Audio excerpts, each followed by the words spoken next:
షురూ. సుప్రీంకోర్టు అన్నా హైకోర్టు అన్నా చాలా గౌరవం ఉందన్నారు, చాలా సంతోషం. ఎందుకంటే సుప్రీంకోర్టు మన తీర్పిచ్చింది సార్. 10 మంది ఎమ్మెల్యేలు ఎవరైతే పార్టీ మారారో వారిది కూడా మరి స్పీకర్ గారి పరిధిలో ఉంది. వారి విషయంలో కూడా స్పీకర్ గారు నిర్ణయం తీసుకుంటారని మేము ఆశిస్తాం. అట్లాగే సార్ వారు అన్నారు సార్ మేము ధర్నా చేశాము ఢిల్లీలో అన్నారు, మేము రాలేదు అన్నారు. సార్ ధర్నాకు మేము రాలేదు సరే, మరి రాహుల్ గాంధీ గారు రాలే, మల్లికార్జున్ ఖార్గే గారు కూడా రాలే కదా సార్. అంటే వాళ్ళు కూడా ఇది ధర్నా కాదు డ్రామా అనుకున్నారా సార్? ఎందుకు రాలేదు సార్? మరి కోరుతా ఉన్నాం సార్, ప్రధానమంత్రి గారు అపాయింట్మెంట్ ఇస్తలేరు, ఇక్కడ ఉన్న ఎమ్మెల్యే గారు ఇప్పియాలంటారు. ప్రధానమంత్రి గారి అపాయింట్మెంట్ ఎమ్మెల్యే గారు ఇప్పిస్తారా సార్? ఎక్కడైనా దేశంలో ఇది మాకు తెలియదా? ఇప్పుడు మొదలైంది ఆట. ముఖ్యమంత్రి కార్యాలయం నుంచి అడిగితే ఇస్తారు.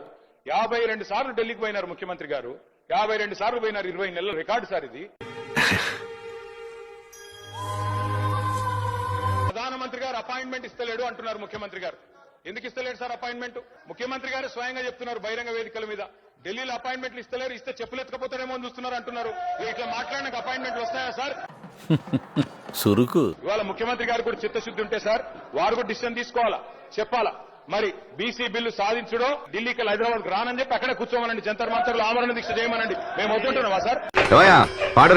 సార్ ఏదైనా చేయాలి పని అంటే డెడికేషన్ ఉండాలి సార్, ఉత్త డిక్లరేషన్లతో కాదు. నాకు తెలుసు మీ సంగతి. You are intelligent, unfortunately I'm also intelligent.